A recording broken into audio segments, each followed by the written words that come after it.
You are listening to Jan and the Search for Lilya, Book 6 in the Ituria Chronicles. Written by J.B. Moonstar. Narrated by R.J. Burns. Published by Horsemen Publishing Incorporated. Copyright J.B. Moonstar 2021. All rights reserved.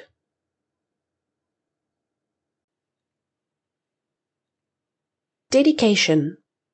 This book is dedicated to everyone who takes steps to reduce the amount of plastics that are ending up in our oceans and in our wilderness.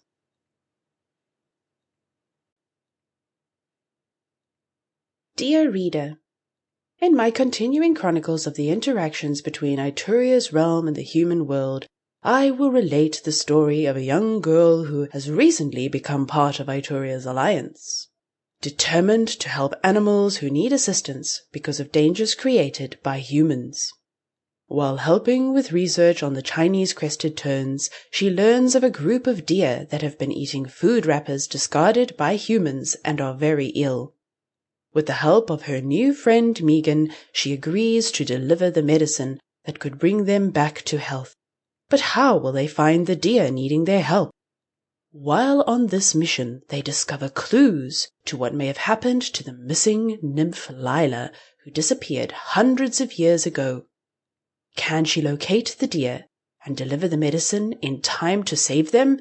And what of the mysterious clues she discovers along the way pointing to Lilya? Jan must decide if she should leave the past hidden or risk releasing new dangers. Only courage will reveal what happened to Lilya. Is she brave enough to search for the truth? Sincerely, Knocker, First Guard to Ituria.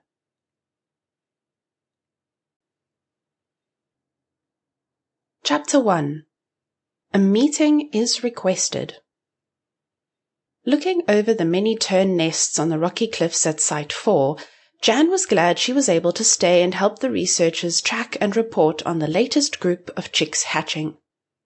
There'd been a lot of changes since Knocker left 3 weeks ago. The research group hired several local fishermen to act as guards to keep poachers off the island.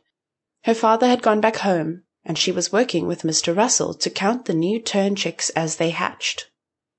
Able to distinguish between the Chinese crested terns and the greater crested terns as the eggs hatched, she recorded the type of tern chick by identifying the parents.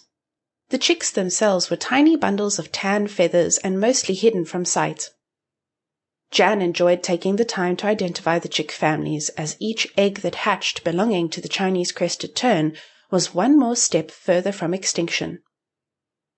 Closing her eyes to enjoy the cooling sea breeze blowing over the cliffs, her mind drifted back to 3 weeks ago, when she found a small figure leading her to an adventure she would never forget. Reaching into her pocket, she pulled out the little stone statue of a man pointing down and to the left. This small figure had led her and fellow researcher Knocker to find Megan, a dragon trapped for 350 years in the cave on Site 3. After Megan was rescued from the cave, Ituria appointed her to take care of the terns they rescued, and Jan had only seen her once since that day. It was a quick trip last week as Megan came to locate and reunite the remaining tern families not transported 2 weeks earlier. Megan was now on the moon, with her charges, and Jan understood that she must remain there most of the time. However, she hoped Megan was doing well in her new home. Watching as a small head popped up between the chest and the right wing of one of the rare Chinese crested terns, she put the figure back in her pocket. Another new chick! Tiny, fluffy, tan, and with its mouth wide open, it was ready to be fed. That was the 3rd one today on Site 4. Great news! While recording the new chick in her journal, another tern landed close to her, looking at her carefully. It tilted its head to the side, making sure it could see all of her. Something was in its mouth, but what? It didn't look like a fish or other type of food. There was always the danger of terns picking up trash in the water, mistaking it for food. Should I do anything if the tern tries to feed it to the new chick? That didn't seem to be the right question, though, as the tern walked directly toward her and dropped this unknown object. Sample complete. Ready to continue?